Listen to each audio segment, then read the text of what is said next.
ఇదంతా fake news అండి. కుర్చీ తాత చాలా హ్యాపీగా వరంగల్లో ఉన్నాడు.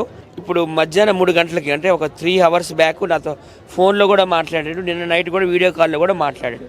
అసలు జరిగిన విషయం ఏంటంటే మొన్న 2 రోజుల క్రితము సికింద్రాబాద్ రైల్వే పోలీసులు ఫోన్ చేశారు మాకు.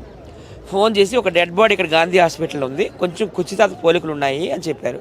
అయితే మీకు ఆ డెడ్ బాడీ ఎక్కడ దొరికింది సార్ అని అడిగాను. నేనే ఫోన్లో మాట్లాడాను. ఆ సార్ పేరు, పోలీస్ అధికారి పేరు నారాయణ గారు. ఆయన ఏం చెప్పారంటే మేడ్చల్ రైల్వే స్టేషన్లోన ప్లాట్ఫామ్ పైన పడి ఉంది సార్ అని చెప్పారు. అప్పుడు టైము రాత్రి 11 అవుతుంది. మరి ఇప్పుడు వచ్చి చూడొచ్చు సార్ మార్చురీకి గాంధీ హాస్పిటల్ అంటే, లేదు సార్ ఇప్పుడు క్లోజ్ అయి ఉంటుంది, ఎర్లీ మార్నింగ్ రండి అని చెప్పారు. ఎర్లీ మార్నింగ్ 7 o'clockకే కుర్చీ తాత వాళ్ళ భార్య, తర్వాత వాళ్ళ కూతురు, నేను, వాళ్ళ కొడుకులు అందరూ వెళ్ళి చూసాం. అసలు కుర్చీ తాత కానీ కాదు, ఎవరో మార్పు చేర్పులు చేసి ఆ ఫోటోలు అట్లా చేశారు ఎడిటింగ్ రూపంలో. కొంతమంది యూట్యూబ్ ఛానల్లో కుర్చీ తాత ఫోటోలు పెట్టి చనిపోయాడు, గాంధీ హాస్పిటల్లో డెడ్ బాడీ ఉంది, కనీసం బయటికి తీసుకెళ్ళడానికి కూడా డబ్బులు లేవు, అంత్యక్రియలు కూడా చేయడానికి డబ్బులు లేవని ఫోన్పే నెంబర్లు, ఫోన్పే స్కానర్లు పెడుతున్నారు. ఇది ఎంతవరకు కరెక్ట్? కుర్చీ తాత అంటే చాలా పెద్ద సెలబ్రిటీ, మీ అందరూ తెలుసు. మహేష్ బాబు లాంటి సూపర్ స్టారే ఆయన డైలాగ్ వాడుకున్నాడంటే కుర్చీ తాతకి ఎంత ఫ్యాన్ ఫాలోయింగ్ ఉండొచ్చు.